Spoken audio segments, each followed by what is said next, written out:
ओम नमः शिवाय। मैं हूं एस्ट्रोलॉजर के सिन्हा और मैं अपने यूट्यूब चैनल पर आप सभी का हार्दिक स्वागत करता हूं। सूर्य ग्रह जिसको राजा की संज्ञा प्राप्त है, जो पूर्व दिशा के मालिक हैं, आत्मकारक पिता कारक ग्रह सूर्य अपने नीचस्थ राशि तुला में प्रवेश करने वाले हैं। और ये जो राशि परिवर्तन होगा ये 17 अक्टूबर को राशि परिवर्तन होगा। और जब ये अपने नीच राशि में पहुंचेंगे तो क्या प्रभाव पड़ेगा मेष से लेकर मीन लगन वाले जातकों के लिए, आइए हम समझते हैं। देखिए, इस वीडियो को बता दूं कि लगन के आधार पे ही प्रेडिक्शन होता है। और लगन अगर आपको नहीं पता हो तो पुराने वीडियो में आप चेक कर सकते हैं, मैं लगन कैसे बताता हूं। संक्षेप में देखा जाए कि ये पूरा होने क्या वाला है, क्या घटना घटित होने वाली है। सूर्य नीच के होने वाले हैं और ये 10 डिग्री पर जाकर परम नीच के हो जाएंगे। तो सबसे पहले मेष लगन की बात करें। देखिए, कुछ लगन ऐसे ही हैं जिनके लिए सूर्य देवता जो है एक योग कारक ग्रह माना जाता है, अच्छे ग्रह की संज्ञा दी जाती है। मेष लगन में सूर्य पंचमेश होता है और पंचम त्रिकोण सर्वाधिक शुभ माना जाता है, सर्वाधिक अच्छा फल देने वाला होता है। और यहाँ पर जो लगन बन रहा है, इस लगन में सूर्य का नीच का होना और पत्नी के स्थान पे, जीवन साथी के स्थान पर, दैनिक रोजगार के स्थान पर बैठना बहुत अच्छा इंडिकेशन नहीं है। ये आगामी 1 महीना जो रहेगा मेष लगन वाले जातकों के लिए प्रेम प्रसंग में बहुत तगड़ा रुकावट देखने को मिलेगा, ब्रेकअप होने की संभावना होगी। और जिनके शादी विवाह के योग बन रहे थे उसमें भी कुछ कमी आते हुए दिखाई देगी, क्योंकि गोचर का सूर्य जो है वो नीच का हो रहा और आपका पंचम है। पंचम जहाँ से शिक्षा को देखते हैं, शिक्षा में भी कोई बहुत आशा अनुरूप परिणाम मिले ऐसा मैं नहीं देख पा रहा हूँ, क्योंकि नीच का ग्रह है। और सीधा आपको 7वीं दृष्टि से आपके लगन पर देखेगा तो स्ट्रेट फॉरवर्ड बोलने की टेंडेंसी ज़्यादा हो जाएगी, शरीर में अहंकार का प्रवेश भी हो सकता है, इसीलिए वार्तालाप करते समय ध्यान देने की ज़रूरत है। मेष लगन वालों को विशेष रूप से यहाँ पर ध्यान देने की ज़रूरत है। अगर गोचर खराब है तो उसका उपाय भी है, आदित्य हृदय स्रोत का ज़रूर पाठ कीजिए जिससे नकारात्मक प्रभाव ना रहे एटलीस्ट। वृषभ लगन की बात किया जाए, देखिए वृषभ लगन में देखा जाए तो सूर्य जो होता है वो शुक्र का परम शत्रु माना जाता है, ऐसा जैसा लिखा हुआ है। लेकिन चतुर्थ स्थान मतलब शत्रु होकर चतुर्थ स्थान मिला है, इसका मतलब ये बहुत ज़्यादा खराब तो फल नहीं देगा। नैसर्गिक रूप से भले ही शत्रु माना जाए और इस समय आपके रोग ऋण शत्रु में जा रहे हैं तो निश्चित रूप से यहाँ पर आपके माता को काफ़ी पीड़ित करने वाले हैं। माता के लिए बहुत ही ज़्यादा नकारात्मक प्रभाव रहेगा। विदेश अगर आप चले जाते हैं इस ड्यूरेशन में या स्थान परिवर्तन हो जाता है तो सारे नकारात्मक प्रभाव खत्म हो जाएंगे। दूसरी बात, यहाँ पे वृषभ लगन के लिए सूर्य जो है नीच का होकर कंपटीशन के घर में जाकर बैठ रहा है, मुकदमेबाजी वाले घर में जाकर बैठ रहा है। तो यहाँ पर मुकदमेबाजी से भी आपको काफ़ी हानि पहुंच सकता है। आपको बहुत ध्यान देकर और डेट चेक करके ही मुकदमे में आपको आगे बढ़ना चाहिए, अन्यथा परेशानी बढ़ सकती है। ओवरऑल बाहर जाने से यानी स्थान परिवर्तन करने से, भले ही वो 10 दिन का स्थान परिवर्तन हो, उससे कुछ राहत मिल जाएगी।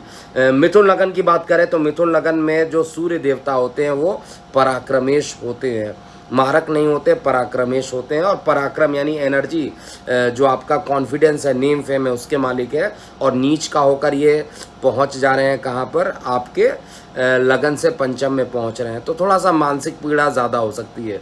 देखिए, अगर मैं नकारात्मक बोल रहा हूँ तो स्वीकार करना पड़ेगा। लाइफ में 2 चीज़ें होती हैं, केवल हम पॉजिटिव बोलते रहें, पॉजिटिव होगा पॉजिटिव होगा पॉजिटिव होगा, वो सही नहीं है। अगर निगेटिव है तो निगेटिव भी बोलना, ऑनेस्टी होना चाहिए। और यहाँ पर ऑनेस्ट मैं प्रेडिक्शन ये दे रहा हूँ कि अगर नकारात्मक प्रभाव है तो वहाँ पर एक्सेप्ट कीजिए कि नकारात्मक प्रभाव ही रहेगा। तो यहाँ पर पंचम में बैठना, उधर संबंधित पीड़ा होना, हड्डियों में अकस्मात दर्द की शिकायत हो जाना, ये सभी चीज़ें आपको ज़रूर दिखाई देगी। लेकिन आय के साधन में वृद्धि भी करने वाला है। मानसिक पीड़ाओं से अगर आप बच गए तो आय में वृद्धि होने की संभावना पूरे तरीके से गोचर में मिथुन लगन में कर रहा है। हालांकि छोटे भाई बहनों के साथ कुछ मतभेद होने की संभावना भी मुझे दिखाई दे रही है। कन्या लगन की बात करते हैं तो कन्या लगन में ये जो परिवर्तन हो रहा है सूर्य का, क्योंकि सूर्य आपके एक्चुअली में धनेश होते हैं, धन के मालिक होते हैं, और वो नीच होकर पराक्रम में चले जा रहे हैं। इसका मतलब है नेम फेम में थोड़ी सी परेशानी होगी, शत्रु इस समय हावी रहेंगे, लेकिन भाग्य का प्रबल सहयोग यहाँ पर मिलेगा और धार्मिक यात्राओं के तरफ आपका रुझान बढ़ेगा। धर्म के प्रति अकस्मात आपका रुझान जो होगा आपके निगेटिविटी को ख़त्म कर देगा। और इस समय दुर्गा सप्तशती का अगर आप पाठ करते हैं तो निश्चित रूप से नीच का सूर्य भी आपको धन संबंधित जो प्रॉब्लम चल रही है उस प्रॉब्लम से आपको बचा लेगा। तो यहाँ पर सबसे बड़ी चीज़ तो मैं आपको बता दूँ, थोड़ी सी हड्डियों में दर्द रहना, शरीर में आलस्य रहना, ऐसा अभी लगा रहेगा, लेकिन फिर भी बहुत ज़्यादा नकारात्मक प्रभाव नहीं रहेगा, क्योंकि एक तो क्रूर ग्रह तृतीय भाव में बैठने पर अत्यधिक शक्तिशाली होता है, लेकिन नीच का है तो थोड़ा सा धन से संबंधित कुछ ना कुछ परेशानी लगी रहने वाली है। वृश्चिक, इसके बाद हम सिंह लगन की बात करते हैं। देखिए सिंह लगन में माफ़ कीजिएगा, जो ये मैं बता रहा था ये सिंह लगन के लिए था, कर्क के लिए अब मैं बता रहा हूँ। ये सिंह लगन के लिए बन रहा था क्योंकि सिंह लगन में आपका लग्नेश जो है पराक्रमेश होता है, पराक्रम का मालिक नीच का होकर पराक्रम में गया है। तो ये जो मैं बातें बता रहा था ये एक्चुअली मैं सिंह लगन के लिए जा रहा था। कर्क लगन के लिए मैं वापस आता हूँ। देखिए कर्क लगन में धन का मालिक होकर सुख स्थान पर बैठा है, यानी धन में सुख, धन से सुख की जो अनुभूति होगी उसमें थोड़ी कमी आएगी, इसमें निश्चित रूप से ऐसा मैं देख पा रहा हूँ। दूसरा, गले में परेशानी होना या माता के स्वास्थ्य में अचानक गिरावट होना, भूमि वाहन मकान से कुछ नकारात्मक प्रभाव होना, ये कर्क लगन में बन कर आ रहा है। तो कर्क लगन में बहुत अच्छी स्थिति तो नहीं बन रही है, और साथ में आपका जो धनेश है, धन का मालिक अगर नीच का हो जाए लेकिन उच्च दृष्टि से आपके रोजगार को देख रहा है तो रोजगार में वृद्धि ज़रूर करेगा, रोजगार में वृद्धि करेगा, तो कर्क लगन के लिए अच्छा है। एक बार पुनः बता दूं, कर्क लगन का जो है ये जो मैंने बताया ये कर्क लगन का था, गलती से नंबर मैं गलत प्रेस कर दिया था तो चार्ट मेरा गलत जनरेट हो गया था। सिंह लगन के लिए ऑलरेडी मैं बता चुका हूँ। अब हम कन्या लगन की बात करते हैं। देखिए कन्या लगन में क्या होने वाला है, आपके द्वादश का मालिक नीच का होकर धन में जा रहा है। विदेशों से जो लोग विदेश में रहते हैं, जो लोग ऑनलाइन काम करते हैं, उनको विदेशों में किसी प्रकार की समस्याओं का अकस्मात, मतलब आप ऐसे समझ सकते हैं कि आपके ऊपर कोई ऐसा नकारात्मक प्रभाव हो सकता है जिसके कारण आपका जो मन रहेगा परेशान रहेगा, और जो लोग विदेश में रहते हैं उनके साथ कुछ ज़्यादा ही हो सकता है। हड्डियों में दर्द होने की शिकायत भी लगी रहेगी, और अकस्मात परिवार में भी, क्योंकि नीच का होकर परिवार में जा रहा है, और नीच का होकर परिवार में जा रहा है तो अच्छी बात नहीं है। परिवार में धन को लेकर वाद विवाद भी ये कराएगा, और गले में भी परेशानी ये देने के लिए रहेगा। तो ओवरऑल जो लोग विदेश में हैं उनको इस समय आदित्य हृदय स्रोत का ही पाठ करना चाहिए।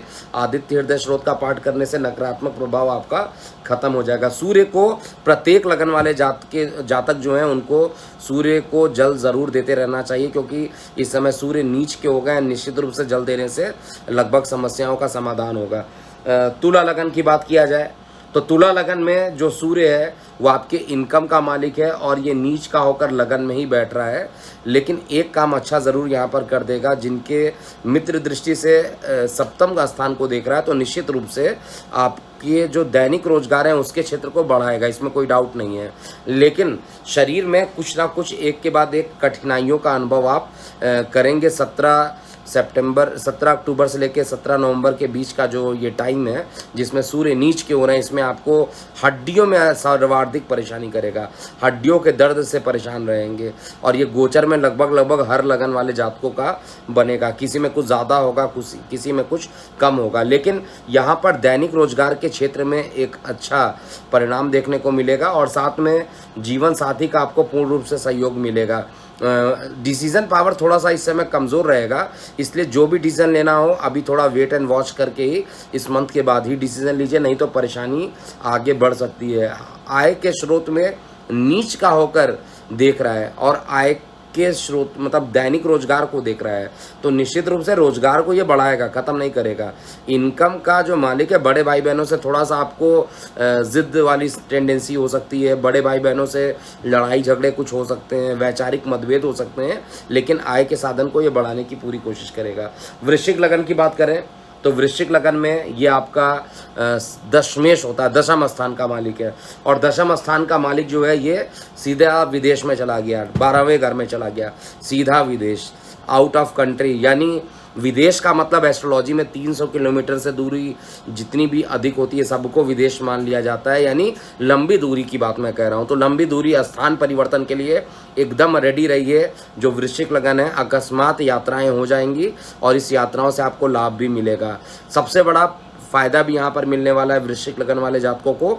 एक तो स्थान परिवर्तन ज़रूर करेगा, नौकरी व्यवसाय को लेकर ट्रैवलिंग ज़रूर कराएगा, थोड़ा कष्ट देगा, लेकिन जिनके मुकदमे चल रहे थे, जिनको परेशानी थी, मुकदमेबाजी चल रही थी, उनको मुकदमों में जीत भी यही सूर्यदेव दिलाने वाले हैं।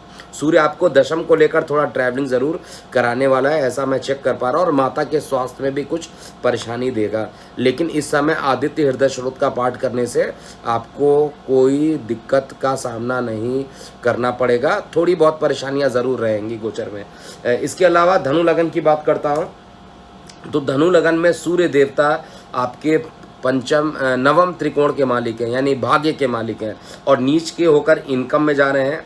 तो यहाँ पर नीच का जो प्रभाव रहेगा सूर्य गोचर में देगा निश्चित रूप से। छोटी मोटी यात्राओं में असफलता मिलना और जल्दी माइंड के अंदर जो है अशांति फैल जाना, किसी भी काम को जल्दी पूरा करने की जो टेंडेंसी होगी उस चक्कर में और काम को बिगाड़ देना, ऐसा गोचर में सूर्यदेव यहाँ पर करने वाले हैं। थोड़ा शरीर के अंदर आलस्य भी रहेगा, लेकिन अच्छी चीज़ क्या होगी, जिनके संतान नहीं हो रहे थे उनके संतान होने का योगी भी यहाँ पर बनाएंगे। और साथ में जिनके संतान से कष्ट चल रहा था, लड़ाई झगड़े चल रहे थे, उनके संतान से कुछ सुख की अनुभूति भी सूर्य देवता यहाँ पर देने वाले हैं। सूर्य को जल देना ज़रूर यहाँ पर ज़रूरी है, मस्ट है, क्योंकि अगर आप सूर्य को जल देते हैं तो आपके नकारात्मक प्रभाव को वैसे ही वो ख़त्म कर देंगे। तो बहुत ज़्यादा परेशानी वाली बात धनु लगन में भी मुझे नहीं दिख रही है। लेकिन मकर लगन की बात किया जाए, मकर लगन में क्योंकि अष्टम के मालिक है, नीच के हो जा रहे हैं और कार्य क्षेत्र में जा रहे हैं, तो कोई भी काम आप करेंगे इस समय आप उसमें असफल रहेंगे, क्योंकि कार्य क्षेत्र में कुंभ लगन वाले मकर लगन वाले जातकों के लिए कार्य क्षेत्र के लिए बहुत ही खराब परिणाम देंगे। लेकिन इसके विपरीत जो भूमि वाहन मकान से आप कोई काम करना चाहते हैं, कोई मकान लेना चाहते हैं, कोई भूमि लेना चाहते हैं, उसके लिए सूर्य देवता यहाँ पर एक चमत्कार के तरीके से काम करेंगे और यहाँ पर निश्चित रूप से मानसिक सुख की अनुभूति ज़रूर कराएंगे। लेकिन जो लोग नौकरी के लिए प्रयास कर रहे हैं उनको अभी नौकरी नहीं मिल सकती इस महीने। कम से कम प्रत्येक इंटरव्यू में आप लगभग एंड तक पहुंचकर भी उसमें डिले हो जाना और वो पूरे तरीके से नहीं हो जाना। विशेष रूप से ये जो सूर्य नीच के हो रहे हैं वो स्टार्टिंग के 10 दिन यानी 17 अक्टूबर से लेकर 17 अक्टूबर से लेकर 27 अक्टूबर तक का जो टाइम रहेगा वो सबसे ख़राब पीरियड रहेगा। ये 10 दिन का जो पीरियड है बहुत ही ज़्यादा ख़राब होगा, इसलिए जितने भी लोगों का मैंने बताया है आप उसके हिसाब से उपाय अभी से करना शुरू कर लीजिए। हम कुंभ लगन की बात करते हैं। कुंभ लगन में सूर्य क्योंकि आपके सप्तमेश हो जाते हैं और सप्तमेश मारक होकर ये आपके भाग्य में जा रहे हैं, पिता के लिए मृत्यु तुल्य कष्ट ज़रूर देंगे, पिता को परेशानी देना। और किसी भी धार्मिक कार्य में जाते हैं तो उसमें इतनी ज़्यादा विघ्न बाधाएं आ जाएं। मुझे याद है एक बार ऐसा भी हुआ था कि यहाँ पर मैं एक बार वैष्णो देवी भी गया था और वहाँ पर चार्ट उस समय मुझे देखने नहीं आता था। काफ़ी पुरानी बात मैं बता रहा हूँ, 20 साल पुरानी बात होगी, जब छोटा था। और उस समय जब मैं वैष्णो देवी गया तो एक के बाद एक आंधी तूफान, पानी, हर जगह समस्याएं आने लगी। मतलब माता के दरबार में पहुँचते पहुँचते बहुत ज़्यादा परेशानियों का सामना करने के बाद पहुँचा। तो ऐसी ही कुछ घटनाएं इस समय कुंभ लगन वाले जातकों के लिए भी होगी। जितना भी आप कोशिश कर लीजिए, यहाँ पर धार्मिक कार्यों में कुछ ना कुछ आपको परेशान करने की कोशिश करेगा। जो गोचर का सूर्य है वो निश्चित रूप से परेशान करेगा, एक तो मारक और दूसरा पिता पर भारी। तो पिता के लिए भी अच्छा समय नहीं रहेगा, लेकिन फ़ायदा क्या करेगा, यहाँ पर आपके पराक्रम को बढ़ाएगा, अंदर के कॉन्फिडेंस को बढ़ाएगा और साथ में छोटे भाई बहनों से अगर कुछ विवाद चल रहा था तो उस विवाद को भी ये ख़त्म करेगा। अब हम अंतिम लगन यानी मीन लगन की बात करते हैं। देखिए मीन लगन में ये जो सूर्य देवता है एक प्रकार से 6वें घर के मालिक होकर अष्टम में जा रहे हैं और लग्नेश देखा जाए बृहस्पति ठीक ठाक पोजीशन पर है लेकिन मृत अवस्था में, इसलिए विपरीत राजयोग का निर्माण यहाँ पर नहीं होगा। और यहाँ पर लेकिन फिर भी फ़ायदा देंगे। यहाँ पर जो सूर्य देवता हैं वो आपको निश्चित रूप से फ़ायदा देने वाले हैं। किन किन चीज़ों में फ़ायदा करेंगे, किन किन चीज़ों में नुकसान करेंगे। एक तो सेपरेटिंग नेचर है, इसलिए सेपरेटिंग नेचर होने के कारण परिवार में विवाद करा देंगे। गुप्त धनों में या अकस्मात शेयर सट्टा लॉटरी से लाभान्वित भी कराएंगे, और जो रोग ऋण और शत्रु थे उनको भी ख़त्म करने का पूरा प्रयास ये करने वाले। तो मीन लगन में बहुत ज़्यादा परेशानी नहीं है। अगर रफली कहा जाए तो मेष में थोड़ा सा परेशानी यहाँ पर मुझे दिखाई दे रहा है, वृष में परेशानी उतनी ज़्यादा नहीं दिखाई दे रही है। मिथुन में अगर कहा जाए तो मिथुन के लिए थोड़ी सी मेहनत रहेगी, यहाँ पर करना पड़ेगा। और कर्क लगन के लिए थोड़ा नकारात्मक है। सिंह लगन वाले जातकों के लिए भी थोड़ा सा नकारात्मक यहाँ पर दिखाई दे रहा है। कन्या और तुला के लिए बहुत ज़्यादा नकारात्मक तो नहीं कहूँगा। वृश्चिक वालों के लिए भी उल्टा एक फ़ायदा भी मिलेगा स्थान परिवर्तन करने के बाद। धनु के लिए जो रहने वाला है, धनु के लिए भी अच्छा रहने आए, लेकिन थोड़ा सा दौड़ भाग यहाँ पर धनु के लिए भी बढ़ेगा। कुंभ और मकर के लिए बहुत अच्छा नहीं होगा, और मीन लगन वाले जातकों के लिए अच्छा रहने वाला है ये राशि परिवर्तन सूर्य का। तो ये था मेष से लेकर मीन लगन वाले जातकों का कैसा बीतेगा सूर्य के नीच होने का प्रभाव। इसके अलावा आप लोगों ने कई लोगों ने टाइप किया है, कई लोगों ने मेरे को व्हाट्सएप पर्सनली भेजा है कि ये जो देश में कोयले की कमी हो रही है, और कोयले की कमी होने के कारण क्या देश या विश्व में इलेक्ट्रिसिटी की प्रॉब्लम बहुत तेज़ी से कम हो जाएगी, बहुत ज़्यादा प्रॉब्लम बढ़ेगी, क्या होगा इस पर कल कैलकुलेट करके मैं वीडियो पोस्ट करूंगा। अभी के लिए इतना ही। मैं हूं एस्ट्रोलॉजर के सिन्हा। ओम नमः शिवाय। और जाते जाते एक बार पुनः यहाँ पर लाइव सेशन हम लोग स्टार्ट करेंगे नवरात्रि के अवसर पे।